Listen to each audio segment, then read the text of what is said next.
بسم اللہ الرحمن الرحیم۔ السلام علیکم پیارے دوستو، امید کرتا ہوں سب خیر خیریت سے ہوں گے۔ تو آج کی اس ویڈیو میں ہم حضرت ابراہیم علیہ السلام کا خواب اور حضرت اسماعیل علیہ السلام کی قربانی کا ذکر کریں گے۔ اس خوبصورت واقعہ کو بیان کرنے سے پہلے میری آپ سے عاجزانہ اپیل ہے کہ اس ویڈیو کو بغیر سکپ کیے مکمل دیکھیں۔ تو چلتے ہیں ویڈیو کی طرف، لیکن ابھی تک جس نے ہمارے چینل کو سبسکرائب، ویڈیو کو لائک نہیں کیا وہ جلدی سے کر لے۔ حضرت ابراہیم علیہ السلام عمر رسیدہ ہو گئے مگر نرینہ اولاد نہ تھی۔ حضرت ابراہیم علیہ السلام ہمیشہ بیٹے کی دعا اللہ سے کرتے رہے۔ حضرت سارہ علیہ السلام نے آپ کی اس خواہش کو محسوس کیا اور حضرت ابراہیم علیہ السلام سے فرمانے لگی، ابراہیم میں بانجھ ہو گئی ہوں مگر میں یہ بھی چاہتی ہوں کہ اللہ تعالیٰ آپ کو ایک بیٹا عطا کرے۔ اس چاہت کو پورا کرنے کے لیے میں ہاجرہ آپ کو ہبہ کرتی ہوں تاکہ آپ ان سے نکاح کر لیں اور اللہ تعالیٰ آپ کو بیٹا عطا فرما دے، بلکہ ہم سب کو عطا فرما دے جس سے ہماری آنکھیں ٹھنڈی ہوں۔ حضرت ابراہیم علیہ السلام تھوڑی دیر خاموش رہے اور حضرت سارہ کی غیرت کا بھی احساس ہوا، اور اس کیفیت کو دیکھ کر حضرت سارہ علیہ السلام انتہائی اطمینان اور اعتماد کے ساتھ فرمانے لگیں، روئے زمین پر وہ واحد عورت ہے جو حضرت حوا علیہ السلام کی سی شان رکھتی ہیں، معاملات کو سلجھانے کا بڑا تجربہ رکھتی ہیں۔ کہنے لگیں، ابراہیم ڈریے مت۔ حضرت ابراہیم علیہ السلام نے حضرت ہاجرہ علیہ السلام کے ساتھ نکاح کر لیا۔ ایام بہت بابرکت گزرتے گئے۔ ہاجرہ حاملہ ہوئیں اور حضرت ابراہیم علیہ السلام کے لیے ایک حسین و جمیل بچہ جنا، اس کا نام اسماعیل رکھا گیا۔ حضرت اسماعیل علیہ السلام کی پیدائش سے حضرت ابراہیم علیہ السلام کو بڑی خوشی ہوئی۔ وہ حضرت اسماعیل علیہ السلام کے ساتھ بہت زیادہ محبت کرنے لگے۔ اس عظیم نبی خاندان میں اس مبارک نومولود کے ساتھ احوال بہت بابرکت و باسعادت گزرتے رہے۔ ابو الانبیاء انتہائی سعادت مندی کے ساتھ دن رات اللہ تعالیٰ کا شکر بجا لاتے اور اس کی حمد و ثنا بیان کرتے کہ اس عظیم ذات نے انہیں بڑھاپے میں اولاد کی دولت سے نوازا۔ پھر عظیم بیت نبوی میں اچانک کچھ تبدیلی آئی، یعنی حضرت سارہ علیہ السلام میں عورت کی وہ طبی و فطری غیرت ظاہر ہونے لگی، یعنی اپنے شوہر کے ساتھ اپنے علاوہ کسی دوسری عورت کو برداشت نہ کرنا، جو ہر عورت کی فطرت و طبیعت میں ہے۔ حضرت سارہ اس کو چھپانے اور اس غصے کو دبانے کی ہر ممکن کوشش کرتی تاکہ حضرت ابراہیم علیہ السلام کو تکلیف نہ پہنچے، مگر کامیاب نہ ہوتی۔ آخرکار حضرت ابراہیم علیہ السلام کے سامنے اس کا اظہار کر ہی دیا۔ چنانچہ حضرت ابراہیم علیہ السلام کے قریب آئیں اور آنکھوں سے آنسو رواں تھے اور انتہائی دھیمی آواز میں کہنے لگی، ابراہیم آج کے بعد میں ہاجرہ اور اس کے بیٹے کے ساتھ نہیں رہ سکتی، لہٰذا آپ اپنے اور اس کے بارے میں غور کیجیے۔ حضرت سارہ علیہ السلام خاموش ہوئیں اور ساتھ ساتھ حضرت ابراہیم علیہ السلام کے بارے میں غمگین بھی ہوئیں، اور حضرت ابراہیم علیہ السلام بھی خاموش رہے اور یہ سوچنے لگے کہ واقعہ سارہ ہاجرہ کے ساتھ نہیں رہ سکتی، اور انہوں نے حضرت ہاجرہ سے شادی سے قبل بھی یہ خدشہ ظاہر کیا تھا۔ بہرحال حضرت ابراہیم علیہ السلام شروع میں یہ خیال کرتے رہے کہ ہاجرہ اور ان کے بیٹے کے لیے علیحدہ مکان بنانے سے معاملہ ٹھیک ہو جائے گا، لیکن حضرت سارہ اس پر راضی نہیں تھی اور کہنے لگی، جس شہر میں ہاجرہ رہے گی میں اس شہر میں نہیں رہ سکتی۔ اس طرح ان کی موجودگی بھی برداشت کرنے پر تیار نہ تھی۔ حضرت ابراہیم علیہ السلام حضرت سارہ علیہ السلام کو حضرت ہاجرہ سے راضی کرنے کی کوشش کرتے رہے، لیکن وہ مسلسل انکار کرتی رہیں اور حضرت ہاجرہ کو اپنے سے دور رکھنے پر اصرار کرتی۔ چنانچہ حضرت ابراہیم علیہ السلام اور حضرت ہاجرہ اور اسماعیل علیہ السلام کو ساتھ لے کر کسی مقام پر ٹھہرنے کے ارادے سے فلسطین سے نکلے۔ اللہ تعالیٰ کی مشیت کے مطابق جنوب کی طرف صحرا حجاز میں چلتے رہے اور چلنے کا یہ حکم وحی خفی کے ذریعے آپ کو مل گیا تھا۔ سارا دن مسلسل چلتے اور کسی مقام پر نہ ٹھہرتے، مگر وہاں ٹھہرتے جہاں تھکاوٹ محسوس کرتے یا بھوک محسوس کرتے یا پانی پینے کی ضرورت ہوتی، پھر اپنی بیوی اور بچے کو لے کر سفر جاری رکھتے۔ یہ سلسلہ چلتا رہا یہاں تک کہ وادی مکہ کے ایک مقام جہاں شام اور یمن کا راستہ مل جاتا تھا ٹھہر گئے۔ حضرت ابراہیم علیہ السلام نے اس وادی میں اپنے مختصر خاندان کو ایک خیمے کے اندر ٹھہرانے کا ارادہ کیا تاکہ اس میں اپنے سامان اور کھانے کی اشیاء رکھیں گے اور رات کو اس خیمے میں سو سکیں گے۔ حضرت ہاجرہ نے اس مقام میں آس پاس کا نظارہ کیا تو ان کو ایک بے آب و میدان نظر آیا، نہ کہیں سبزی نظر آئی، نہ پانی، اور نہ کوئی بشر کا نشان تھا۔ جب حضرت ہاجرہ تھوڑی دیر کے لیے سوچوں کی دنیا میں گم ہو گئیں اور ماحول کا جائزہ لینے لگیں تو ان کی حیرت کی کوئی انتہا نہ رہی اور سوچنے لگی کہ حضرت ابراہیم علیہ السلام نے اس جگہ کو اپنے خاندان کے رہنے کے لیے کیسے منتخب کیا جس میں انسانی زندگی کا کوئی سامان نہیں ہے۔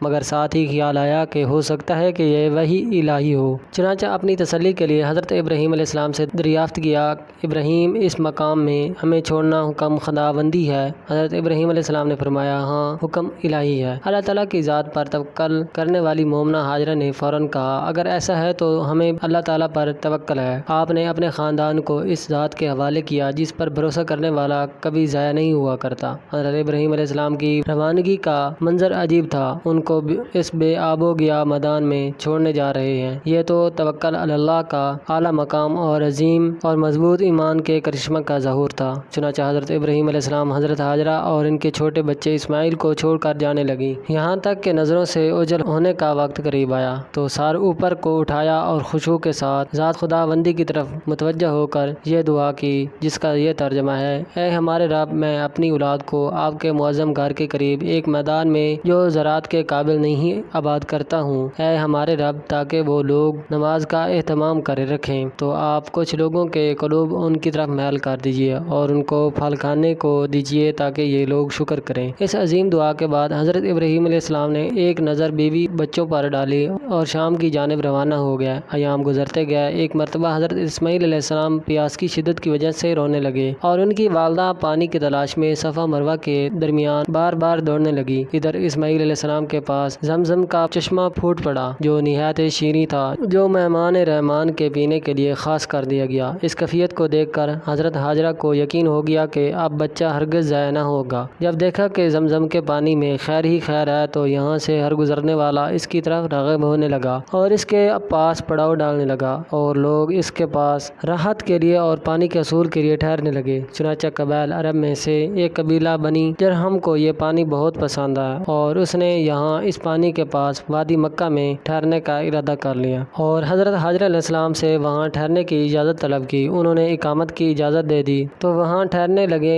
یوں ان کو پڑوسی مل گئے اور چنانچہ اس قبیلے سے مکہ کی آبادی شروع ہوئی۔ وادی مکہ انسانوں، مال مویشیوں اور پرندوں سے آباد ہوئی۔ اس طرح حضرت ابراہیم علیہ السلام کی وہ دعا جو حضرت اسماعیل و ہاجرہ علیہ السلام کو وہاں چھوڑ کر فلسطین جاتے ہوئے مانگی تھی، قبول ہوئی، یعنی آپ کچھ لوگوں کے قلوب ان کی طرف میل کر دیجیے اور ان کو پھل کھانے کو دیجیے۔ شام میں ایک مدت تک رہنے کے بعد حضرت ابراہیم علیہ السلام کو اپنے بیٹے اسماعیل اور بیوی ہاجرہ کو دیکھنے کا شوق پیدا ہوا تاکہ اللہ تعالیٰ کے پاس رکھی گئی امانتوں کا نظارہ کریں اور معلوم کریں کہ اللہ تعالیٰ ان کے ساتھ کیا معاملہ فرمایا۔ چنانچہ حضرت ابراہیم علیہ السلام مکہ مکرمہ پہنچے تو منظر ہی کچھ اور تھا۔ اب یہ وادی لوگوں، جانوروں اور دیگر اشیاء سے آباد ہے۔ دل میں خیال پیدا ہوا کہ وہ کہیں راستہ بھول کر کسی اور جگہ تو نہیں آ گیا، اس لیے کہ وہ جس وادی میں اسماعیل و ہاجرہ کو چھوڑ کر گئے تھے وہ تو بے آب و گیا میدان تھا، وہاں سبزہ کا تصور نہ آبادی کے آثار تھے، حتیٰ کہ پوچھنے کی ضرورت پڑی کہ کیا یہ وادی مکہ ہے، کیا ہاجرہ اور اسماعیل اس وادی میں رہتے ہیں؟ پھر پہچان گئے کہ یہی وادی مکہ ہے۔ چنانچہ ان بہت سارے خیموں کے درمیان حضرت ہاجرہ اور اسماعیل علیہ السلام کے خیمے کو انتہائی اشتیاق کے ساتھ تلاش کرنے لگے۔ اسماعیل علیہ السلام ہاجرہ کو خیمہ چونکہ لوگوں میں معروف و مشہور تھا، ہر ایک نے اس کی طرف رہنمائی کی۔ ابراہیم علیہ السلام خیمے میں پہنچے اور اپنے بیٹے کے چمکتے چہرے کی طرف دیکھا تو انتہائی مسرور ہوئے اور حضرت ہاجرہ علیہ السلام بھی اپنے شوہر کی زیارت سے انتہائی خوش ہوئیں اور اللہ تعالیٰ کی نعمتوں اور رحمتوں کا شکر ادا کیا۔ چنانچہ پھر حضرت ابراہیم علیہ السلام کا یہ معمول بن گیا کہ کبھی کبھار اپنے بیوی بچوں سے ملنے کے لیے تشریف لاتے اور چلے جاتے۔ یہ سلسلہ چلتا رہا۔ حضرت ابراہیم علیہ السلام جب بھی تشریف لاتے بچے کو دیکھ کر اللہ تعالیٰ کے حضور سجدہ ریز ہو جاتے اور اس انعام الہی کا شکر بجا لاتے کہ اللہ تعالیٰ نے اس بڑھاپے کی عمر میں اولاد سے ان کی آنکھیں ٹھنڈے کی۔ حضرت ابراہیم علیہ السلام پر صرف یہی ایک انعام نہیں ہوا بلکہ اللہ تعالیٰ نے انہیں بے شمار انعامات سے نوازا تھا، اور نعمتوں میں سے عظیم ترین نعمت ایمان ہے جو کامل و مکمل طور پر انہیں حاصل تھی۔ یہ معجزہ ایک عظیم امتحان تھا، لیکن اللہ تعالیٰ کی طرف سے اس کے دوست، اس کے نبی کا امتحان تھا۔ آگے ہم بڑھیں گے کہ حضرت ابراہیم علیہ السلام اس عظیم آزمائش سے کس طرح کامیابی سے نکلے۔ کامیاب کیوں نہ ہوں، وہ تو ابو الانبیاء ہیں، اللہ کے خلیل، جس کی صفت خود ان کے رب نے حلیم سے بیان کی، جو روئے زمین میں سب سے زیادہ محبت کرنے والا دل رکھتے تھے۔ ایک عظیم صفات کے مالک کا امتحان ہو رہا ہے، بلکہ ان کے دل کی ہر دھڑکن کا امتحان ہے۔ اسماعیل علیہ السلام ان کے دل کی دھڑکن ہے، دنیا میں ان کا محبوب ترین ہے۔ بڑھاپے کی عمر میں اسے نصیب ہوا جو ان کی آنکھوں کی ٹھنڈک ہے اور بڑھاپے کا سہارا ہے۔ اس کے متعلق سخت امتحان میں مبتلا ہوئے۔ اس کی ابتدا خواب کے ذریعے ہوتی ہے جو وحی کی عام صورتوں میں سے نہیں ہے۔